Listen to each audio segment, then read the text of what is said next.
Premier épître de Jean, chapitre 1er.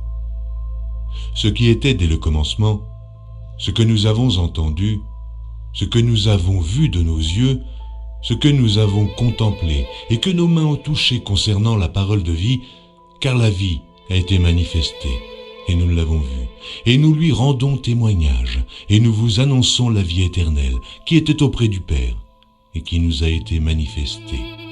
Ce que nous avons vu et entendu, nous vous l'annonçons à vous aussi, afin que vous aussi, vous soyez en communion avec nous. Or, notre communion est avec le Père et avec son Fils, Jésus-Christ. Et nous écrivons ces choses afin que notre joie soit parfaite. La nouvelle que nous avons apprise de lui et que nous vous annonçons, c'est que Dieu est lumière, qu'il n'y a point en lui de ténèbres. Si nous disons que nous sommes en communion avec lui et que nous marchions dans les ténèbres, nous mentons et nous ne pratiquons pas la vérité. Mais si nous marchons dans la lumière, comme il est lui-même dans la lumière, nous sommes mutuellement en communion et le sang de Jésus, son Fils, nous purifie de tout péché. Si nous disons que nous n'avons pas de péché, nous nous séduisons nous-mêmes et la vérité n'est point en nous. Si nous confessons nos péchés, il est fidèle et juste pour nous les pardonner et pour nous purifier de toute iniquité. Si nous disons que nous n'avons pas péché, nous le faisons menteur, et sa parole n'est point en nous. Premier épître de Jean, chapitre 2. Mes petits enfants, je vous écris ces choses afin que vous ne péchiez point. Et si quelqu'un a péché, nous avons un avocat auprès du Père, Jésus-Christ, le juste. Il est lui-même une victime expiatoire pour nos péchés, non seulement pour les nôtres, mais aussi pour ceux du monde entier. Si nous gardons ses commandements, par là nous savons que nous l'avons connu. Celui qui dit « je l'ai connu » et qui ne garde pas ses commandements est un menteur, et la vérité n'est point en lui. Mais celui qui garde sa parole, l'amour de Dieu est véritablement parfait en lui. Par là, nous savons que nous sommes en lui. Celui qui dit qu'il demeure en lui doit marcher aussi comme il a marché lui-même. Bien-aimés, ce n'est pas un commandement nouveau que je vous écris, mais un commandement ancien, que vous avez eu dès le commencement. Ce commandement ancien, c'est la parole que vous avez entendue. Toutefois, c'est un commandement nouveau que je vous écris. Ce qui est vrai en lui et en vous, car les ténèbres se dissipent, et la lumière véritable paraît déjà. Celui qui dit qu'il est dans la lumière et qui est son frère est encore dans les ténèbres. Celui qui aime son frère demeure dans la lumière, et aucune occasion de chute n'est en lui. Mais celui qui est son frère est dans les ténèbres. Il marche dans les ténèbres, et il ne sait où il va, parce que les ténèbres ont aveuglé ses yeux. Je vous écris, petits enfants, parce que vos péchés vous sont pardonnés à cause de son nom. Je vous écris, Père, parce que vous avez connu celui qui est dès le commencement. Je vous écris, jeunes gens, parce que vous avez vaincu le malin.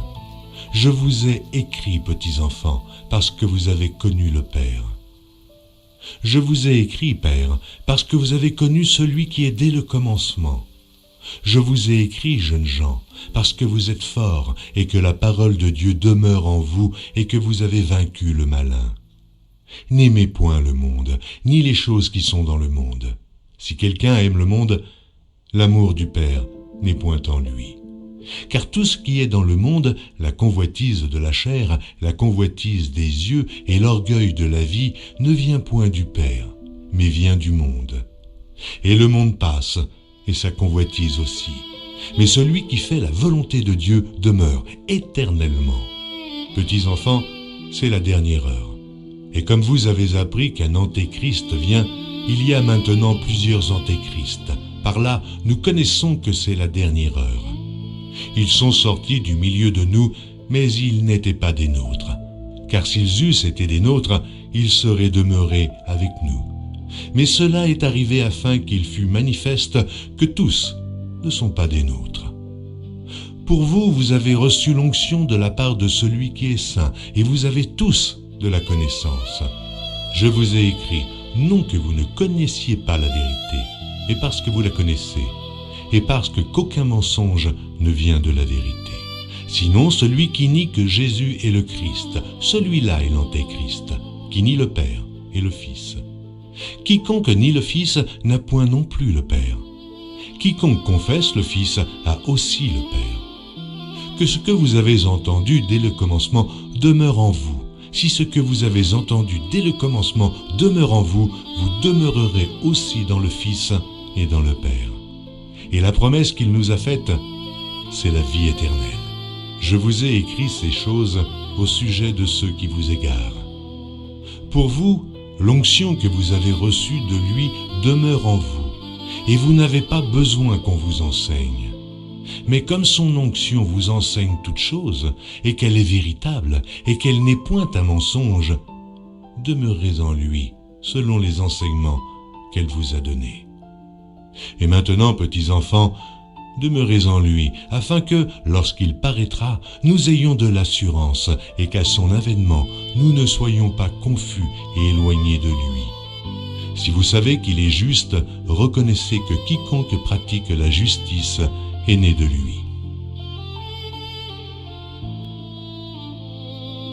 Première épître de Jean, chapitre 3. Voyez quel amour le Père nous a témoigné pour que nous soyons appelés enfants de Dieu. Et nous le sommes. Si le monde ne nous connaît pas, c'est qu'il ne l'a pas connu.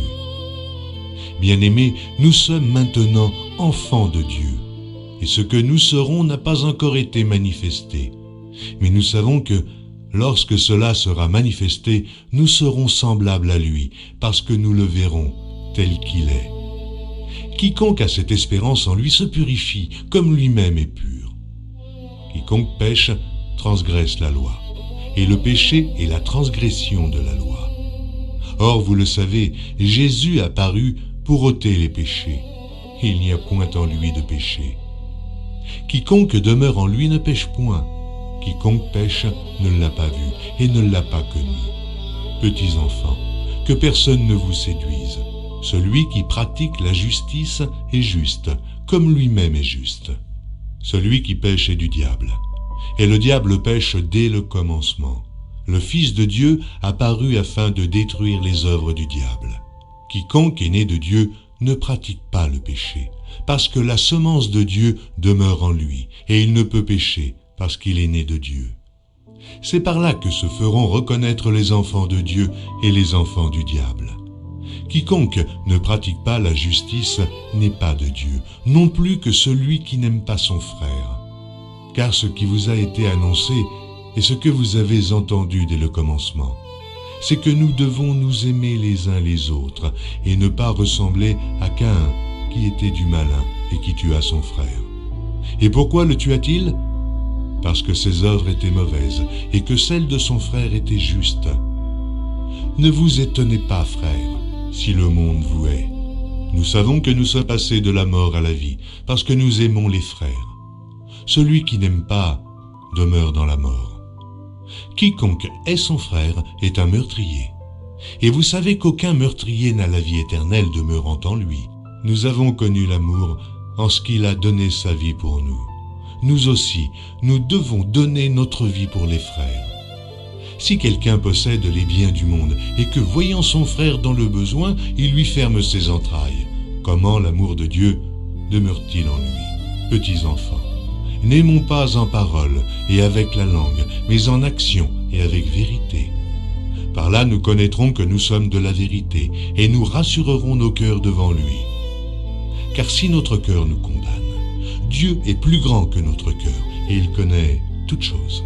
Bien-aimés, si notre cœur ne nous condamne pas, nous avons de l'assurance devant Dieu.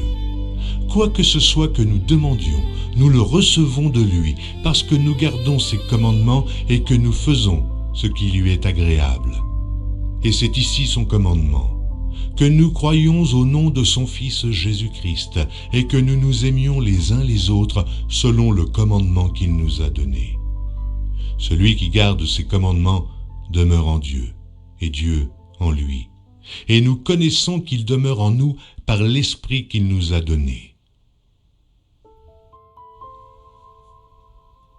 Première épître de Jean, chapitre 4. Bien-aimés, n'ajoutez pas foi à tout esprit, mais éprouvez les esprits pour savoir s'ils sont de Dieu. Car plusieurs faux prophètes sont venus dans le monde. Reconnaissez à ceci l'Esprit de Dieu. Tout esprit qui confesse Jésus-Christ venu en chair est de Dieu. Et tout esprit qui ne confesse pas Jésus n'est pas de Dieu. C'est celui de l'Antéchrist dont vous avez appris la venue et qui maintenant est déjà dans le monde. Vous, petits enfants, vous êtes de Dieu et vous les avez vaincus parce que celui qui est en vous est plus grand que celui qui est dans le monde. Eux, ils sont du monde. C'est pourquoi ils parlent d'après le monde et le monde les écoute. Nous sommes de Dieu. Celui qui connaît Dieu nous écoute. Celui qui n'est pas de Dieu ne nous écoute pas. C'est par là que nous connaissons l'esprit de la vérité et l'esprit de l'erreur. Bien-aimés, aimons-nous les uns les autres, car l'amour est de Dieu, et quiconque aime est né de Dieu et connaît Dieu. Celui qui n'aime pas n'a pas connu Dieu, car Dieu est amour. L'amour de Dieu a été manifesté envers nous en ce que Dieu a envoyé son Fils unique dans le monde, afin que nous vivions par lui. Et cet amour consiste, non point en ce que nous avons aimé Dieu, mais en ce qu'il nous a aimés et a envoyé son Fils comme victime expiatoire pour nos péchés. Bien-aimés, si Dieu nous a ainsi aimés, nous devons aussi nous aimer les uns les autres. Personne n'a jamais vu Dieu. Si nous nous aimons les uns les autres, Dieu demeure en nous et son amour est parfait en nous. Nous connaissons que nous demeurons en lui et qu'il demeure en nous, en ce qu'il nous a donné de son esprit. Et nous avons vu et nous attestons que le Père a envoyé le Fils comme sauveur du monde. Celui qui confessera que Jésus est le Fils de Dieu, Dieu demeure en lui et lui en Dieu. Et nous avons connu l'amour de Dieu. Et nous avons connu l'amour que Dieu a pour nous et nous y avons cru. Dieu est amour, et celui qui demeure dans l'amour demeure en Dieu, et Dieu demeure en lui. Tel il est, tel nous sommes aussi dans ce monde. C'est en cela que l'amour est parfait en nous, afin que nous ayons de l'assurance au jour du jugement. La crainte n'est pas dans l'amour, mais l'amour parfait bannit la crainte, car la crainte suppose un châtiment, et celui qui craint n'est pas parfait dans l'amour. Pour nous l'aimons, parce qu'il nous a aimés le premier. Si quelqu'un dit « J'aime Dieu » et qu'il haïsse son frère, c'est un menteur. Car celui qui n'aime pas son frère qu'il voit, comment peut-il aimer Dieu qu'il ne voit pas? Et nous avons de lui ce commandement, que celui qui aime Dieu aime aussi son frère.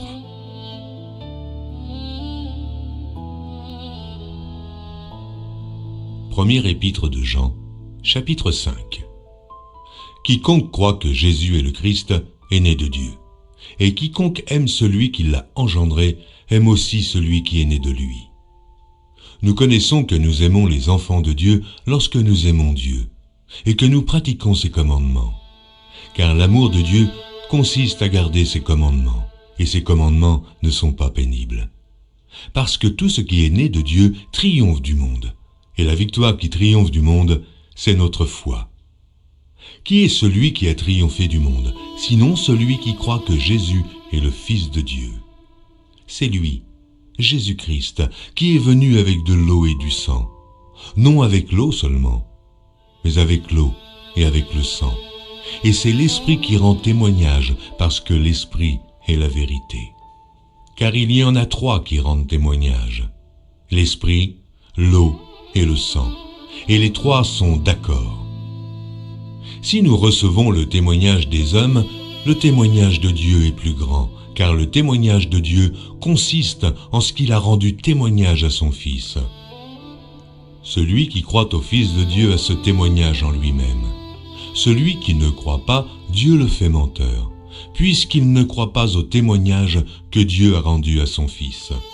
Et voici ce témoignage. C'est que Dieu nous a donné la vie éternelle, et que cette vie est dans son Fils. Celui qui a le Fils a la vie. Celui qui n'a pas le Fils de Dieu n'a pas la vie. Je vous ai écrit ces choses afin que vous sachiez que vous avez la vie éternelle, vous qui croyez au nom du Fils de Dieu. Nous avons auprès de lui cette assurance que si nous demandons quelque chose selon sa volonté, il nous écoute. Et si nous savons qu'il nous écoute, quelque chose que nous demandions, nous savons que nous possédons la chose que nous lui avons demandée. Si quelqu'un voit son frère commettre un péché qui ne mène point à la mort, qu'il prie, et Dieu donnera la vie à ce frère.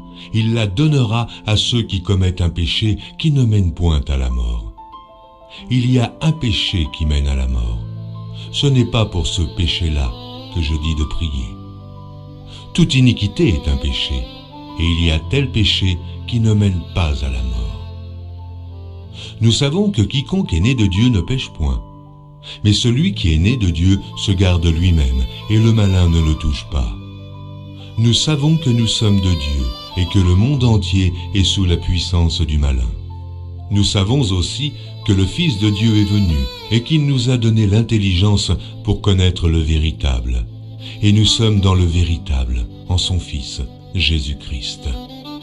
C'est lui qui est le Dieu véritable et la vie éternelle. Petits enfants, gardez-vous des idoles.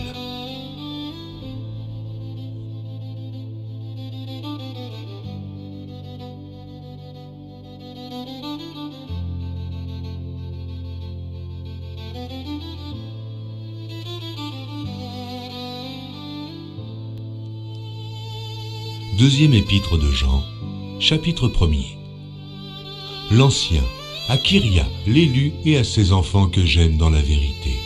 Et ce n'est pas moi seul qui les aime, mais aussi tous ceux qui ont connu la vérité. À cause de la vérité qui demeure en nous et qui sera avec nous pour l'éternité. Que la grâce, la miséricorde et la paix soient avec vous de la part de Dieu le Père et de la part de Jésus-Christ, le Fils du Père, dans la vérité et la charité. J'ai été fort réjoui de trouver de tes enfants qui marchent dans la vérité, selon le commandement que nous avons reçu du Père. Et maintenant, ce que je te demande, Kyria, non comme te prescrivant un commandement nouveau, mais celui que nous avons eu dès le commencement, c'est que nous nous aimions les uns les autres. Et l'amour consiste à marcher selon ses commandements. C'est là le commandement dans lequel vous devez marcher, comme vous l'avez appris dès le commencement. Car plusieurs séducteurs sont entrés dans le monde, qui ne confessent point que Jésus-Christ est venu en chair. Celui qui est tel, c'est le séducteur et l'antéchrist. Prenez garde à vous-même, afin que vous ne perdiez pas le fruit de votre travail, mais que vous receviez une pleine récompense. Quiconque va plus loin et ne demeure pas dans la doctrine de Christ n'a point Dieu. Celui qui demeure dans cette doctrine a le Père et le Fils. Si quelqu'un vient à vous et n'apporte pas cette doctrine, ne le recevez pas dans votre maison, et ne lui dites pas « Salut », car celui qui lui dit « Salut » participe à ses mauvaises œuvres. Quoique j'eusse beaucoup de choses à vous écrire, je n'ai pas voulu le faire avec le papier et l'encre, mais j'espère aller chez vous et vous parler de bouche à bouche, afin que notre joie soit parfaite. Les enfants de ta sœur l'élue te saluent.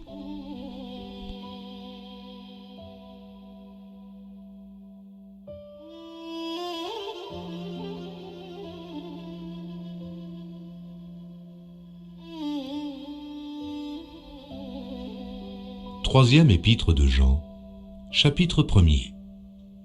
L'Ancien, à Gaius le bien-aimé que j'aime dans la vérité.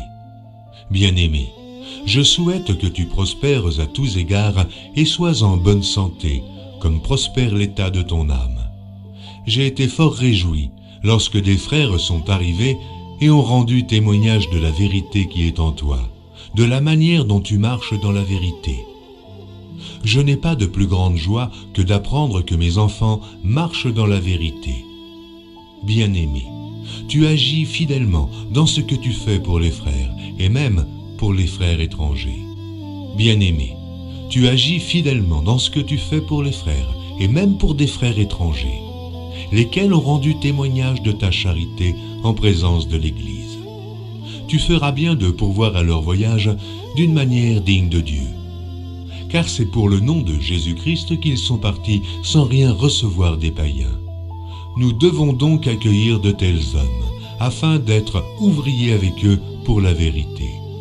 J'ai écrit quelques mots à l'Église, mais Diotrephe, qui aime à être le premier parmi eux, ne nous reçoit point. C'est pourquoi, si je vais vous voir, je rappellerai les actes qu'il commet en tenant contre vous de méchants propos. Non content de cela, il ne reçoit pas les frères, et ceux qui voudraient le faire, il les en empêche et les chasse de l'Église. Bien-aimé, n'imite pas le mal, mais le bien. Celui qui fait le bien est de Dieu, celui qui aime le mal n'a point vu Dieu.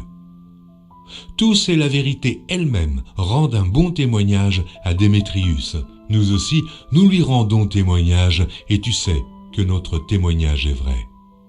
J'aurais beaucoup de choses à t'écrire, mais je ne veux pas le faire avec l'encre et la plume. J'espère te voir bientôt, et nous parlerons de bouche à bouche. Que la paix soit avec toi. Les amis te saluent, salue les amis, chacun en particulier.